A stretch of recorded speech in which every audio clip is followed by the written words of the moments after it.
6대의 연가 첼스트라다무스 이병철 변호사님 오셨습니다. 어서 오십시오. 반갑습니다. 예. 요즘에는 뭐에 관심이 많으십니까?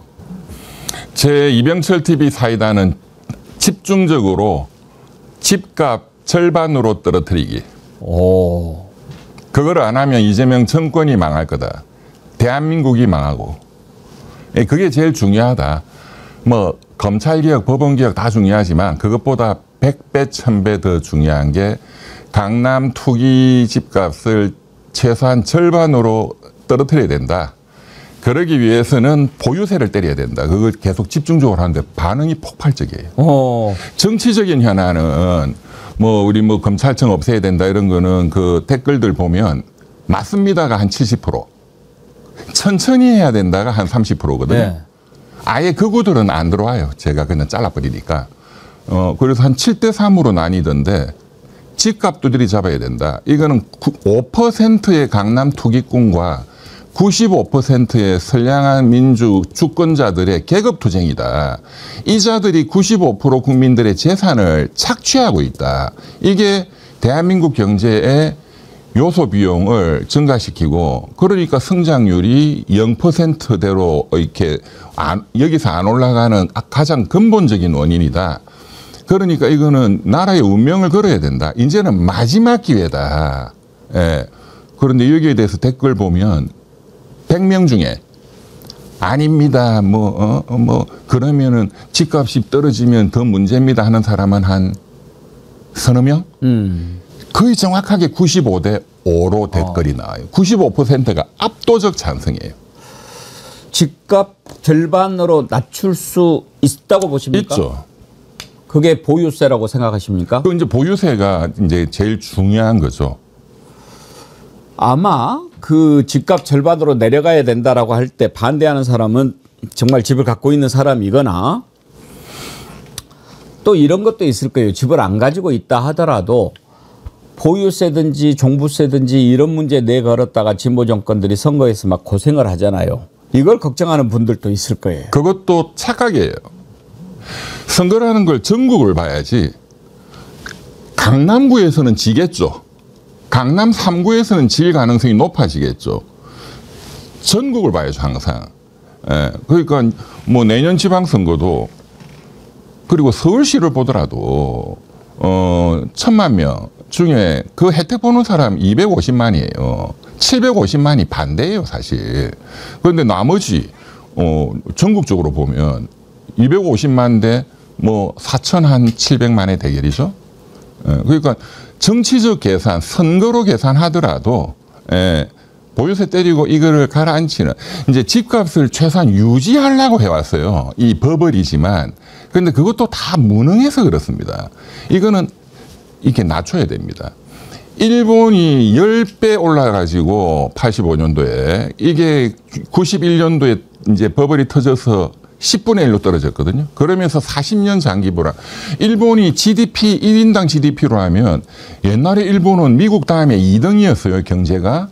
지금 일본의 1인당 GDP가 40위입니다. 전 세계 40위. 우리나라가 35위. 작년 기준으로. 우리가 뭐 10위권 무역되고 1인당 GDP가 중요한 거잖아요. 국민 개개인이 잘 살아야지. 뭐 양극화도 굉장히 심한데 그러니까 어쨌든 1인당 GDP로 일본은 40위, 우리나라보다 못 삽니다. 우리가 35위.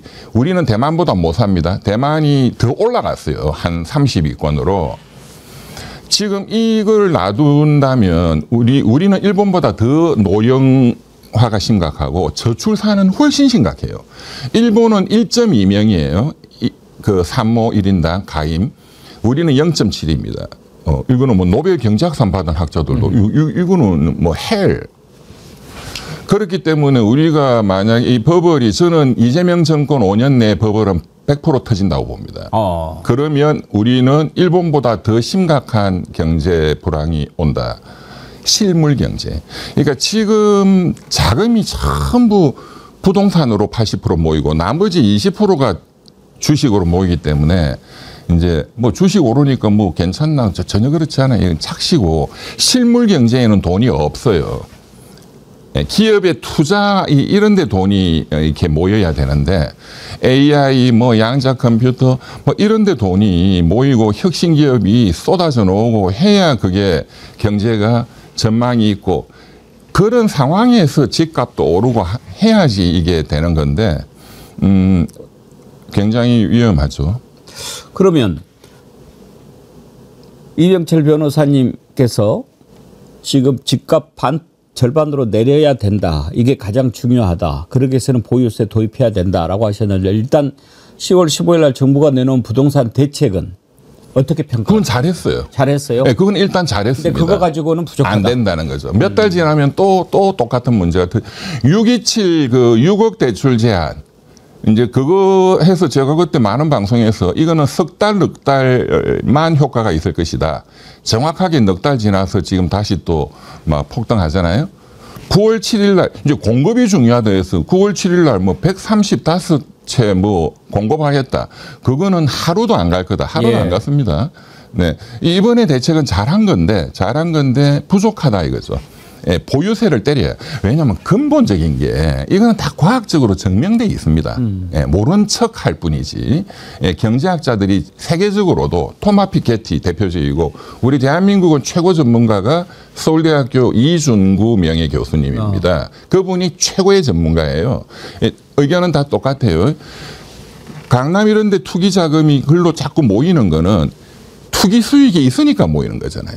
그거를 뺏어오면 투기 수익에 대한 기대가 없어질 거 아니에요. 이 기대가 자꾸 있으니까 자기 실현적 기대 자꾸 그렇게 되는 거예요. 이거를 뺏어오는 거는 보유세죠. 그런데 대한민국의 보유세는 없는 거하고 마찬가지거든요. 미국 뉴욕하고 서울하고 비교를 해야 되는데 뉴욕은 보유세가 2.6%예요. 그러니까 지금 얼마 전에 구윤철 경제부총리가 지금 뭐 강남에 50억짜리 아파트, 뭐 미국의 뭐 평균 보유세 1% 적용을 아마 해야 될 거다. 그래서 50억짜리 강남 아파트를 갖고 있으면 매년 5천만 원씩 내야 된다. 그걸 뭐 버티겠냐 하는데 미국은 그 평균이고 우리는 지금 서울 강남이 중요하잖아요. 미국은 뉴욕이거든요. 뉴욕 뉴저지에는 2.6%를 때립니다. 그러니까 50억짜리 아파트를 갖고 있으면 매년 1억 3천만 원을 내야 됩니다. 그런데 미국은 당연히 그걸 내요. 네, 당연하다고 생각하고 강남에 있는 인프라는 95% 국민들의 재산으로 만든 거예요. 이거 이 재산을 가지고 이 사람들이 그냥 투기로 그냥 먹고 이게 착취거든, 착취. 그래서 제가 5%대 95%의 계급투쟁이다. 그러면 95%의 편에 서야 정치적으로도 유리한 거잖아요. 그건 뭐 간단한 산수죠. 그런데 그걸 왜 안 하느냐, 왜 못 하느냐. 이거를 추진하는 장차관, 민주당, 수뇌부가 본인들이 강남 투기꾼이거든. 그러니까 이번에 김병기 원내대표 본인이 강남에 갭 투자 이런 거 해서 갖고 있고 본인 지역구는 95% 여기서 표 받아 먹고 여기는 전세 살고 전현희 의원 똑같거든요. 이 사람들 바로 반대하고 나오잖아요. 보유세. 뭣도 모르면서. 뭐 어설픈 정책이다. 그 사람들 경제에 대해서 아무것도 몰라요. 자기 재산을 지키려는 거지. 그거는 리더가 아니에요. 어제도 또 이제 언론에 지금 며칠간 난리치는 게 국토부 차관 이상영 씨. 그 뭐 가천대인가 뭔가 무슨 교수. 그 사람은 경제에 대해서 아무것도 모르는 사람이에요. 도시공학 하는 거는 도시를 디자인하는 그 전문가지. 근데 가천대 출신이 왜 그리 많은지 모르겠어요. 그리고 국정기획위원장 했던 이한주 교수. 그 사람 가천대거든요. 그 사람은 경제학 전문가도 아니에요. 물리학과 나온 사람인데 그 사람은 30년 동안 전문적인 투기꾼이에요. 그건 언론에 많이 났습니다. 그러니까 공직을 못 맡을 겁니다. 그분은. 부인, 자식까지 다 동원해가지고 전문적인 투기법인을 만들었어요. 위성락 안보실장. 뭐 엄청난 투기꾼이죠. 그런데 엊그저께 또 나온 건 지금 이 보유세 이거를 이제 때려야 된다라고 말씀하신 저는 엄청나게 박수치고 또 제 유튜브에 올렸는데 그 청와대 대통령실의 김용범 정책실장님이 그 칸추를 타고잖아요. 그리고 구윤철 경제부총리 다 보유세 때려야 된다. 이제 이런 취지로 말씀을 하셨죠. 이분들이 다 갭 투자해서 강남 갭 투자, 갭 투기다. 이게 다 나오고 또 이상경 국토부 차관 당연하고 금융위원장 이억 원, 금융감독원장 이찬진 변호사 대통령 친하다는 완전한 전문 투기꾼들이에요. 이찬진 변호사는 이거는 완벽한 부동산 투기꾼. 이런 사람 가지고 이제 이런 게 언론에 다 났잖아요. 아마 투기꾼들 5%는 웃고 있을 거예요. 니네들이 우리 편이네 하는 신용만 하지. 시장은 웃고 있다고 봅니다. 그래서 제가 이거를 해결하려면 대통령이 이거를 추진하는 사람부터 깨끗한 손이 깨끗한 개혁을 할 수 있다. 예, 더러운 손이 절대로 할 수가 없습니다. 이 사람들은 잘라야 된다. 95% 선량한 사람 중에서도 굉장히 유능하고 천재적인 사람들 천지입니다. 제가 또 행정고시 또 회장이니까. 그런데 그 많은 사람들 놔두고 어떻게 골라도 저런 사람들만 고르냐.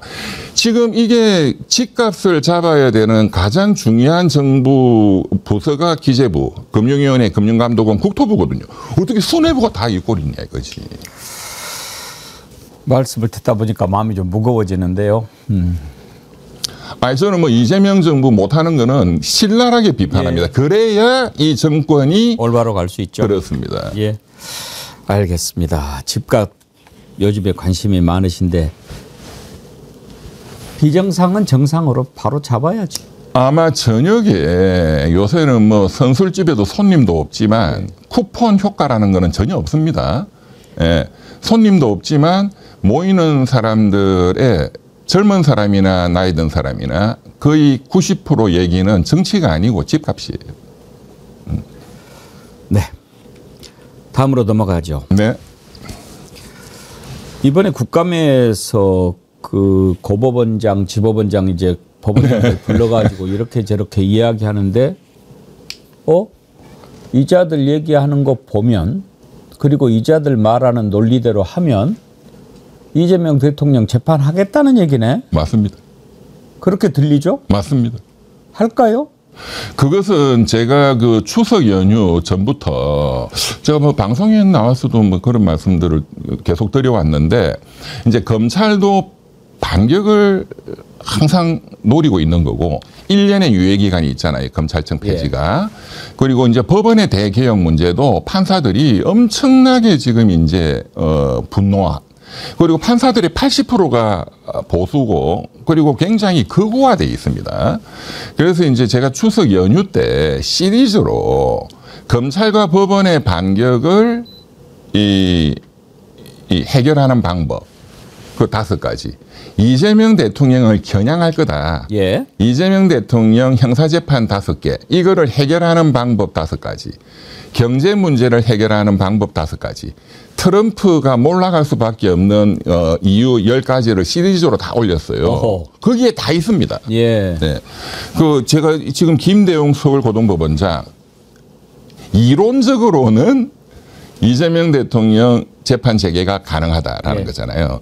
그거는 굉장히 저는 치밀하게 그날 국감에 나온 각 법원장들, 서울중앙지방법원장 전부 다 저는 사실은 같은 어떤 조직적이고 계획적인 의견을 모아서 그 서울고등법원장이 그런 발언을 했다고 저는 봅니다. 그리고 많은 판사들한테 제가 또 검사들한테 그런 얘기를 많이 들었어요. 예. 우리라고 가만히 있겠냐. 검찰청을 없애는 거하고 마찬가지로. 그런데 법원은 헌법에 있으니까 없앨 수가 없잖아요. 그런데 이제 판사들이 느끼는 거는 대법관을 거의 2배로 늘린다. 그다음에 이제 재판에 대한 헌법재판소의 헌법소원을 도입한다. 이거는 법원을 없앤다는 거하고 비슷하게 받아들입니다. 그러면 자기들 가치가 떨어지거든. 예. 그러면 자기들 옷 벗으면 돈벌이가 안 되거든요. 다 돈이에요, 결국은. 그러니까 거기에 대한 판사들의 어떻게 보면은 분노? 반항? 이게 검찰하고 비슷합니다.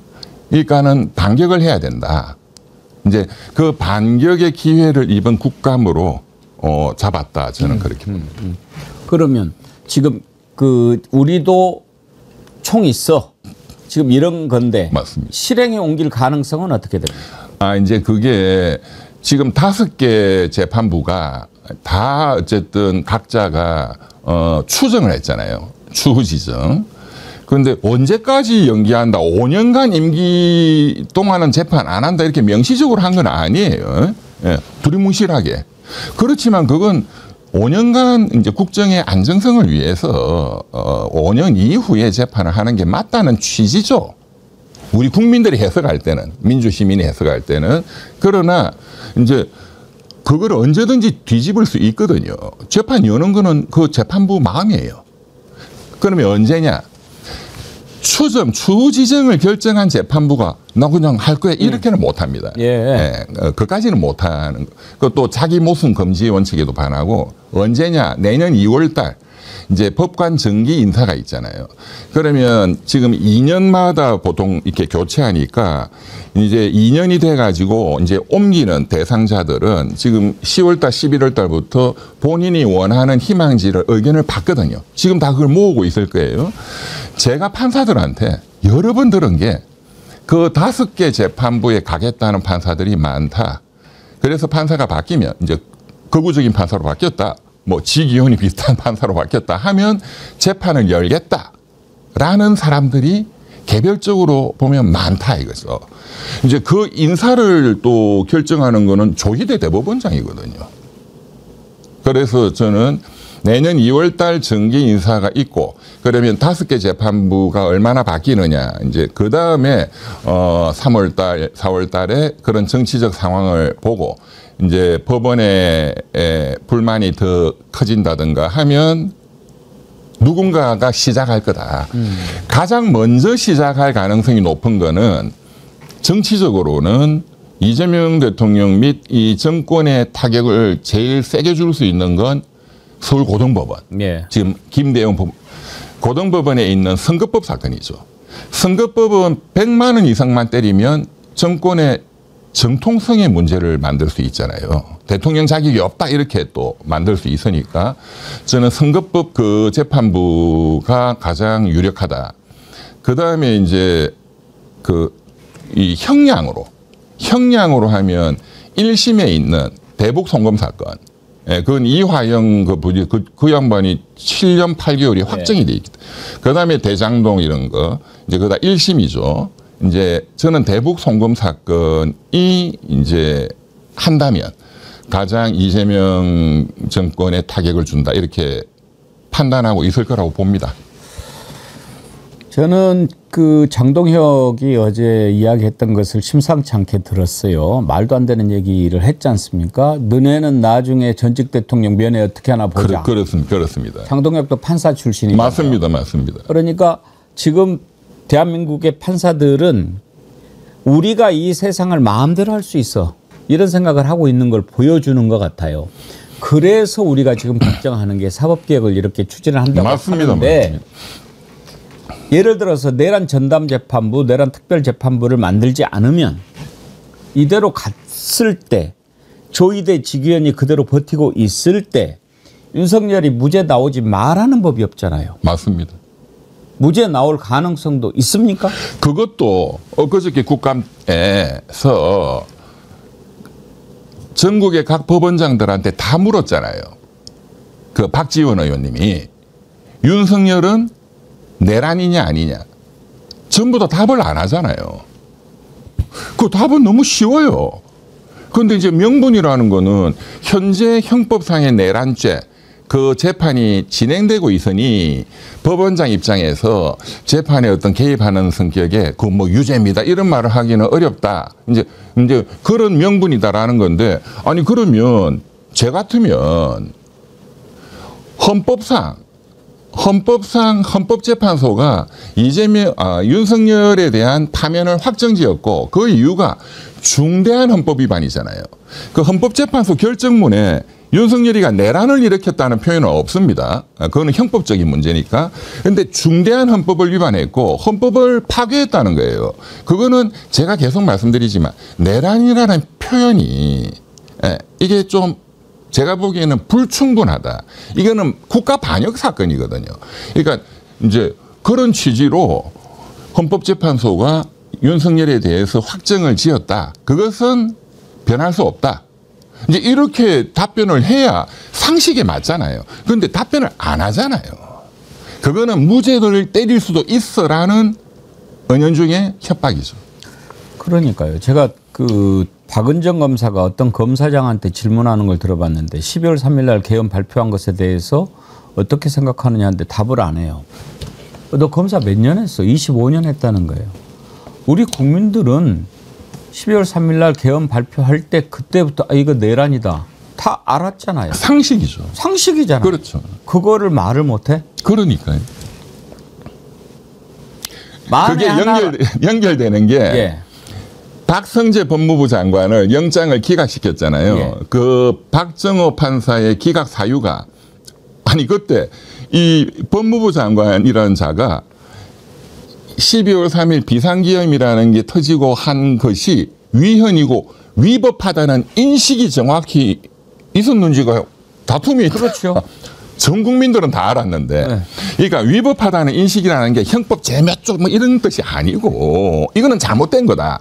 그리고 대법원 판례도 있습니다. 위법성 인식이라는 것은 국민 일반의 상식적 관점에서 이것이 잘못됐다는 상식과 조리라는 게 상식이라는 뜻이거든요. 그런 차원에서 판단하는 거다. 그런데 그걸 굳이 위법성 인식이라는 어려운 법률 용어를 들어서 영장을 기각시키잖아요. 다 같이 연결돼 있는 거죠. 그러니까요. 지금 우리가 조희대 직위원만 얘기했는데 박정호도 딱 기억을 해놓고 있어야 될 것 같아요. 그래서 정재욱 부장판사가 예. 한덕수 총리를 기각시킨 것도 그때 또 내란 방조였잖아요. 이 방조 이게 다툼이 있는 거 애매하다. 그런데 어제 그 한덕수 재판하는 이진관 재판장님. 네. 와, 그분은 진짜 정확하다. 달리 보이대요. 다르대요. 아, 참 오늘 참 공소장 변경해라. 정리한다면서. 네. 이게 다 연결이 돼 있는. 특히나 이번에 그 이진관 부장판사가 재판장이 검찰에 그러니까 특검에 공소장 변경을 요청을 했잖아요. 그렇습니다. 그렇게 할 수 있는 게 있잖아요, 법원이. 그러니까 제가 그것도 제가 방송에서 진지하게 얘기를 했었습니다.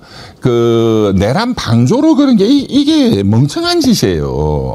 이미 8월 27일 그 한덕수 구속영장 청구했을 때 내란 특검은 CCTV를 확보를 하고 있었다. 그런데 왜 내란 주요 임무 종사자로 해야 되는 걸 애매하게 내란 방조로 했냐. 어제 이진관 그 재판장의 얘기는 그런 뜻이거든요. 내란 방조 이게 애매하다. 그러니까 내란 주요 임무 종사자 이게 딱 부러지니까 이걸로 공소장을 변경하시오. 근데 공소장 변경이라는 거는 두 가지가 있습니다. 교환적 변경이 있고 선택적 변경이 있어요. 교환적 변경은 기존의 내란 방조 그거는 취소 처리하고 내가 말한 대로 이거 주요 임무 종사로 바꿔. 근데 이렇게 하면 이제 재판부가 너무 특검을 무시하는 셈이 되니까 그냥 이걸 더 추가해라. 둘 다 넣어라. 그중에 내가 선택할게. 이게 선택적 병합이거든요. 예. 그러니까 내란 특검도 정말로 반성해야 돼요. 그런데 거기에 대한 또 변명이랍시고 또 하는 게 또 웃깁니다. 한덕수 총리 그 영장 기각되니까 그 다음날 바로 불구속 기소했잖아요. 그러니까 판사하고 검사가 저는 똑같다고 보거든요. 조은석 내란 특검에 파견 나와 있는 그 검사들이 상복 시위했잖아요. 김건희 특검은 뭐 돌아간다라고 하고 그 사람들이 열심히 할 리가 없거든 절대로. 그러니까 내란 방조 애매하게 그러니까 이진관 재판장이 똑바로 해 이거 공소장 변경해. 이제 이렇게 된 거고 그런데 그 변명이랍시고 하는 말이 구속영장이 기각됐을 때는 뭐라고 했느냐 그 박지영 특검본가요? 예, 그분이 증거인멸의 우려가 없고 도주의 우려가 없다라고 영장이 기각된 사례에서 재청구했을 때 영장이 나온 경우가 없다라고 했는데 그건 거짓말입니다. 수도 없이 많아요. 예. 우리 굉장히 큰 사건들 과거에도 박근혜 국정농단 사건 이럴 때 처음에 기각됐는데 재청구해서 다 나온 게 너무 많은데 그거 대놓고 거짓말을 하고 있어. 그게 다 증거인멸 이런 거였거든요. 증거인멸을 보강해서 다시 잡아는 가장 대표적인 기억나는 분이 그 박영수 특검이에요. 예. 대장동 사건. 그런데 이번에도 또 이진관 재판장이 공소장 변경해라 하니까 그렇게 하겠습니다. 해놓고 또 토를 다는 게 뭐라고 달았느냐. 그 특검보가 우리가 내란 방조로 한 이유는 주요 임무 종사자보다도 형량이 더 세기 때문이다라고 했어요. 반대 아닌가요? 거짓말이네. 근데 이제 뭐 어떻게 하냐에 따라서 다르겠지만 조금씩 다르지만 그건 아니다. 내란 방조보다는 주요 임무 종사가 훨씬 더 주요 임무 종사는 사형도 있거든요. 예. 방조는 윤석열 수계를 방조했다. 윤석열이 사형이면은 이거는 깎아야 되거든요. 그게 무기징역이에요. 윤석열 무기징역이면 이 깎아야 되거든요. 이 10년 이상이에요. 그러니까 사형은 안 되는 거예요. 그런데 주요 임무 종사자는 사형도 가능해요. 물론 최저로 보면 방조는 최저가 10년 이상인데 주요 임무 종사자는 5년 이상이거든요. 그것만 갖고 이게 더 세다. 근데 국민을 자꾸 그렇게 쏘기를 하면 안 된다 이거야. 이병철 변호사님이 말씀을 좀 아끼시지만 딱 까놓고 이야기하면 김현장을 통해서 들어온 민원 또 이런 거 봐주려고 한덕수 그렇게 한 거다. 그렇습니다. 이렇게 보시는 거 아닙니까? 그렇습니다. 우리들도 그렇게 생각하고 박성재 있죠. 법무부 장관도. 예. 그러면 이제 공소장 변경을 해라. 뭐 이렇게 이제 얘기해서 정확하게 길을 잡아주는 것 같은데 공소장 변경을 떠나서 똑같은 혐의로 구속영장을 재청구할 수는 없으니까 지난번에 내란 방조 혐의로 영장 청구했다 기각됐잖아요. 네. 그러면 내란 주요 임무 종사로 다시 영장 재청구할 수는 없습니까? 이제 그 질문이 많던데 결론은 법리적으로 안 됩니다. 그런데 다른 방법이 있어요. 예. 그러니까 이제 어제 그 이진관 재판장님도 기본적 사실관계가 동일한 범주 내에서 내란 방조와 내란 주요 임무 종사자는 기본적 사실관계는 동일하다. 그냥 국무회의 있고 이 사실관계 똑같잖아요. 적용하는 법 조문이 뭐냐가 다른다 이거지. 이거는 하나의 덩어리거든요. 이 안에서는 공소장 변경 이런 게 다 가능하지만 예. 이것 갖고 일단은 영장이 기각되고 불기소로 기소를 했잖아요. 이거를 가지고 다시 재차 재구속 영장은 안 됩니다. 그런데 방법은 뭐냐? 윤석열이도 내란 수계로 처음에 구속을 시켰고, 그 이제 지기현이가 풀어주고 나서 내란 특검이 잘했죠. 재구속을 시켰죠. 그건 전혀 다른 혐의, 기본적 사실관계가 다른 덩어리. 그러니까 국무회의 이런 걸 방해했다, 직권남용, 체포를 방해했다, 뭐 이런 거. 네. 이제 그런 전혀 다른 범죄 사실로는 재구속 영장이 가능해요. 그래서 그 한덕수 국무총리는 전혀 다른 덩어리의 범죄들이 사실 많이 있거든요. 대통령 권한 대행하면서도 나쁜 짓을 얼마나 많이 했습니까? 그러니까 이제 그런 범죄 사실로 새로운 걸로 재구속은 가능하고 그것을 조은석 내란 특검이 성공을 시켜야 됩니다. 박성재 법무부 장관 재구속 시키는 건 그거는 뭐 당연한 거고 그거는 당연히 될 겁니다. 영장 다시 청구한다고 했으니까요. 했고 또 어제 보도 난 거 보면 이제 이거는 제대로 되겠다라고 제가 판단한 게 박성재 장관이 법무부 돌아와 가지고 실국장 회의를 했잖아요. 예. 거기에 이제 사실은 같은 한편인 교정본부장이라든가 신용의 교정본부장은 피의자입니다, 지금도. 그다음에 출입국 뭐 금지시켜라 뭐 이런 또 검찰과장 이 사람들 말고 실국장 회의에 참석한 좀 선량한 사람이 있거든요. 그 이제 인권국장 이런 분을 참고인으로 불러서 조사를 했다. 그러면 그때 이제 법무부 장관하고 실국장 회의할 때 그 시간이 12시 뭐 전후였을 겁니다.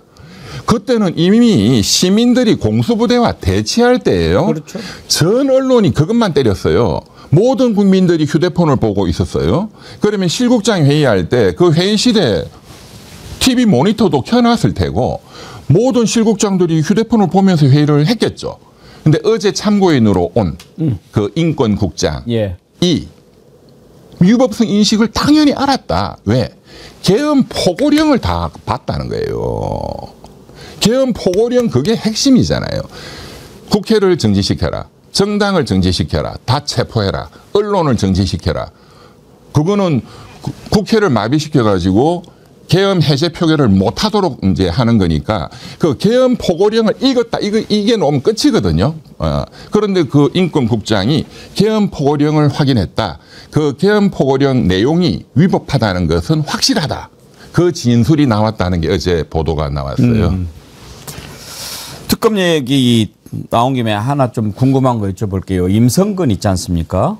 네. 사단장. 네. 참. 그러니까 이제 시청자들도 이제 굉장히 궁금해하시는 게 이제 국감에서 이 법원장들 그 김대원 고등법원장이 이제 이재명 대통령 재판을 재개할 수 있다.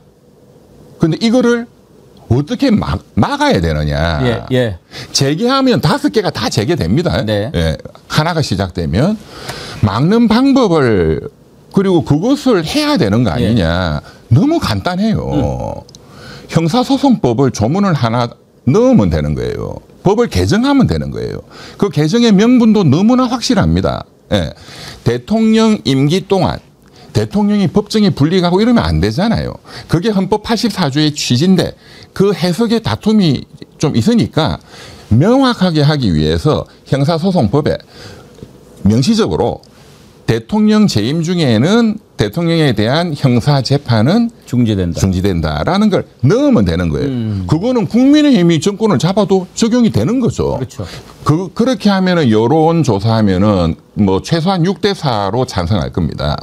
그건 굉장히 저는 여론을 돌파하기 쉬운 방법이다. 예. 네, 그거를 민주당이 제가 이것도 6월 4일부터 얘기해 왔습니다. 공소 취소 문제 또 재판 중지 문제 그거는 해결이 쉽습니다. 오히려 지금 뭐 배임죄를 없애가지고 면소를 받으려고 한다 뭐 이렇게 쉽습니다. 나오는 것보다는 더 그렇습니다. 확실하고 우회하는 것도 아니잖아요. 그렇습니다. 왜 그걸 안 할까요? 이거 이제 해야 되겠죠. 그 다음에 이제 그 법원장들이 윤석열 무죄 때릴 수도 있어라는 취지로 내란이냐에 대해서 답을 안 하잖아요. 예. 그러면 지기현이가 진짜 무죄 때리면 때릴 가능성이 있는 거단 말이에요. 저 미친놈 뭐 할지를 우리가 어떻게 알아요? 그래서 계속 우리 추석 연휴 전에 민주당에서 내란 특별재판부 또 이제 전담재판부 그거를 빨리 추진해서 끝을 내야 됩니다. 그런데 여기에 대해서 이제 반발이 그 법률을 만들면 위헌이고 그게 헌법재판소로 가면 위헌 결정 나면 윤석열이에 대해서 예를 들어서 1심에서 뭐 무기징역을 때렸다. 그것도 소급해서 무효가 된다. 이제 이런 이제 법원 쪽에 반격이 나오고 그런 극우적인 교수들의 반격이 나오니까 여론이 조금 이렇게 동요했거든요. 그러면서 추석 연휴 지나면서 내란 전담 재판부 얘기가 민주당에서 쑥 들어갔어요. 이거를 빨리 해야 됩니다. 그럴 위험성은 전혀 없습니다. 빨리 해야죠. 아니 지금 뭐 상상할 수가 없지만 그런 일들이 얼마나 많이 일어납니까? 예를 들어서 정말 이런 거 지금 뭐 말도 안 되는 거지만 그냥 뇌피셜로 생각해 봅시다. 지기현이가 그렇게 이야기했잖아요. 나 말도 안 되는 시간으로 계산해가지고 윤석열이 탈압시켜주고 아 나 즉시항고 할 줄 알았지 이랬잖아요. 네네. 1심에서 무죄 때려가지고 윤석열 풀어주고 아 나 2심에 수위자 나올 줄 알았지 이랬을 그렇죠. 이러지 말라는 법이 뭐이냐. 맞습니다. 그렇게 해서 풀어줘 놓고 국힘에서 장동희가 아 수고해서 너 대구에다 공천해 줄게. 그렇죠. 그래서 국힘 딱 빠지 달고 면책 특권 뒤에 숨지 말라는 법이 있냐고요. 그렇죠. 그것도 대법원 가면 조희대 대법원인데. 수고했다. 이렇게 해줄 건데. 그렇죠. 그러니까 민주당에서 이렇게 개혁의 칼을 꺼냈기 때문에 또 지금 동력이 있을 때에 그거를 원천적으로 해결을 해야죠. 그리고 위헌 시비를 자꾸 이렇게 걱정하는데 헌재에서 위헌 결정이 날 가능성은 제로입니다. 제로. 그러니까 제가 자꾸 이야기하는 게 설마 하다가 큰일 난다. 그렇습니다. 네. 발등 찍고 후회한다. 네. 도로함이 탑을 된다. 국민들이 그렇게 키세스 해가지고 얻어낸 민주주의가 추락한다. 이렇게 막 경고를 하는데도 정말 나중에 얼마나 울면서 이를 갈고 후회하려고 그러는지 모르겠어요.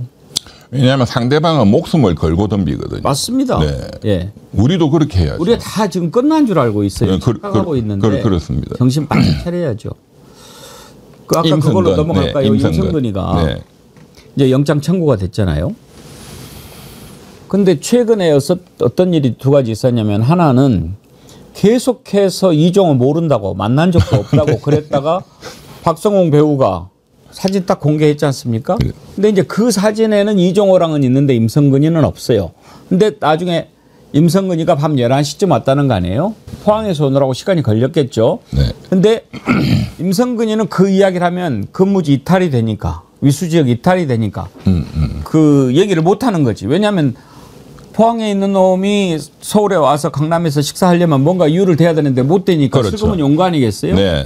그래서 이제 막 감추려고 하는 건지 알겠지만 또 어찌됐든 이종화의 관계를 부인함으로써 뭐 차단하려고 하는 거지만 어찌됐든 우리가 보기에는 100% 만난 거고 박성훈 부회가 무엇이 아까 무엇이 아쉬워 같이 그렇죠. 먹었다고 하겠어요.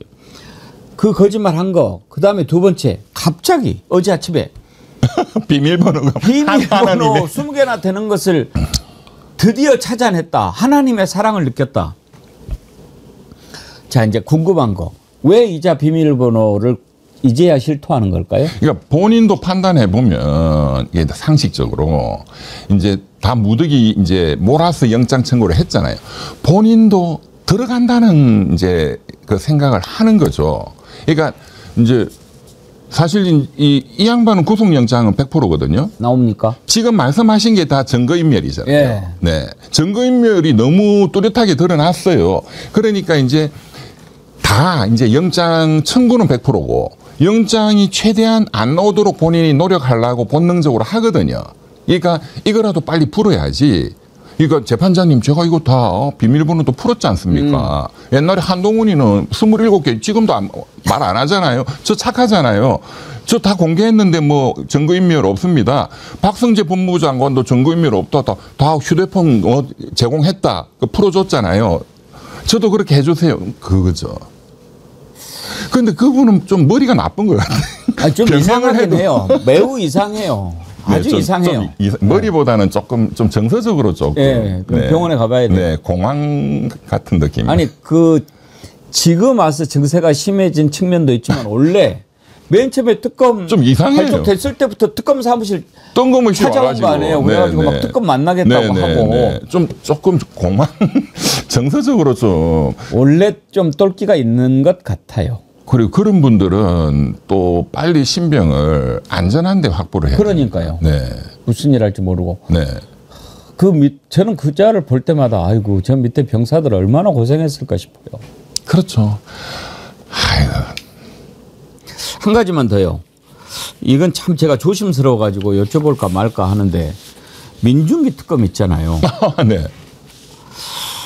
사실 좀 그 문제가 좀 몇 개 있어요. 근데 지금 특검을 우리가 좀 응원하고 잘하도록 이루어줘야 되잖아요. 그래서 네. 공격하기도 뭐하고 웬만하면 좀 그냥 넘어가려고 그러는데 사실 지난번에 그 자기 배석 판사 출신 통일교 변호하러 온 거 만나면 안 되잖아요. 안 되죠. 돌려보내야 되잖아요. 나 그때 특검이... 만났을 때부터 에이 무슨 짓이야 내가 이렇게 딱 했는데 그래도 맞습니다. 참았어요. 아 그런데 또 이제 양평 공무원 문제가 생기지 않았습니까? 안 믿었어요. 근데 이제 감찰을 한다고 그래요. 그럼 저 관리가 좀 잘못됐다. 그다음에 그 밑에 있는 검사들 40명이 집단 반발했잖아요. 이 도대체 리더십이 어떻게 됐길래 이랬나? 맞습니다. 이제 급기야 이번에 이제 또 김건희가 주식 투자했던 그것도 해서 또 1억 벌었다. 이러면 곤란하지 않나요? 그런데 그 주식 그 문제는 죄질이 굉장히 악질이에요. 지금 또 공소시효가 지났다 이렇게 또 변명을 하는데 이건 공소시효가 지나든 안 지나든 그 사건 자체가 너무너무 악질적이고 피해가 너무너무 큰 사건이었고 그리고 이제 다 언론에 보도가 됐지만 그 회사가 김건희와 관련이 있을 뿐만 아니라 김건희와 윤석열이가 결혼하기 전에 김건희와 어떤 모종의 특수관계였다라고 하는 그 검사 양재택 검사 예. 그 사람도 대전고고 서울법대거든요. 이게 다 대전고 서울법대 출신 그 회사 오너가 분식에게 주가 조작을 터뜨린 거고 그 사람이 법조계의 외풍을 만들려고 대전고 서울법대 동문인 양재택 검사 그때 양재택이는 엄청나게 잘 나가는 사람이었어요. 검찰총장을 바라보는 검찰은 그 사람 법원은 민중기 판사를 주식 주고 자기 외풍으로 만들었다. 그러니까 이거는 대전고 서울법대의 이렇게 주가 조작 분식회계 사건이라고 볼 수밖에 없어요. 또 보통 보면 큰 그 금융 사건들 보면 같은 고등학교 출신들이 이렇게 해먹은 경우가 많거든요. 이거는 굉장히 심각하고 피해 금액이 4천억이에요. 이 뭐 공소시효 이런 걸 떠들 때가 아니고 따져보면 공소시효도 남아 있습니다. 저는 굉장히 이거는 야, 저 양반이 버틸 수 있을까. 그러니까요. 예, 너무나 심각한 게 터졌습니다. 아, 1억 몇천이다 하니까 지금 돈으로 1억 몇천 하니까 뭐 워낙에 아파트 값이 비싸서 1억 몇천 뭐 크게 안 먹었네라고 생각할지 모르겠는데 15년 전이거든요. 15년 전에 1억이에요? 예, 15년 전 그때 나온 게 1억 한 3천을 차익을 먹었다는 건데 어떻게 하죠? 이거 그렇다고 지금 특검을 받을 수도 없고. 제가 민중기 특검의 측근이라면 사퇴하시라고 말할 것 같습니다. 당신은 신뢰를 잃었다. 뭐 좋은 특검이야 뭐 또 새로 또 뭐 모시면 되죠. 업무 파악은 금방 하거든요. 그렇죠. 그리고 일단 리더십의 문제가 드러났기 때문에 정말 이제 정말 한 번만 더 민중기 관련해 가지고 문제 나오면 아마 국민들 더 참기 힘들 것 같아요. 그렇죠.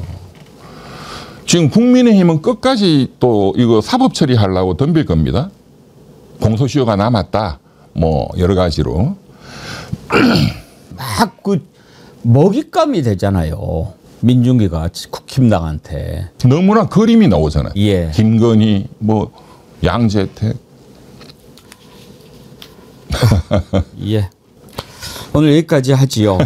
네. 우리 이병철 변호사님 궁금한 거를 이렇게 여쭤볼 때 지금 현재 대한민국에서 우리 이병철 변호사님 같이 정확하게 얘기해 주는 뭐 제가 만날 수가 없어요. 네, 감사합니다. 존경합니다. 감사합니다. 참고로 예. 우리 시청자분들이 또 민주시민들이 또는 뭐 민주당이나 대통령실도 제가 굉장히 깊게 연구를 해서 쇼츠로 짧게 예. 이병철 TV 사이다에 그런 검찰 법원의 반발을 해결하는 방법, 대통령의 사법 리스크 해결하는 방법 다 올려놨으니까 한번 보시고 참고를 하시기 바랍니다. 알겠습니다. 여러분 네. 이병철 TV 사이다도 많이 사랑해 주시기 바랍니다. 철수드라다무스 이병철 변호사님 만나봤습니다. 감사합니다. 감사합니다. 네.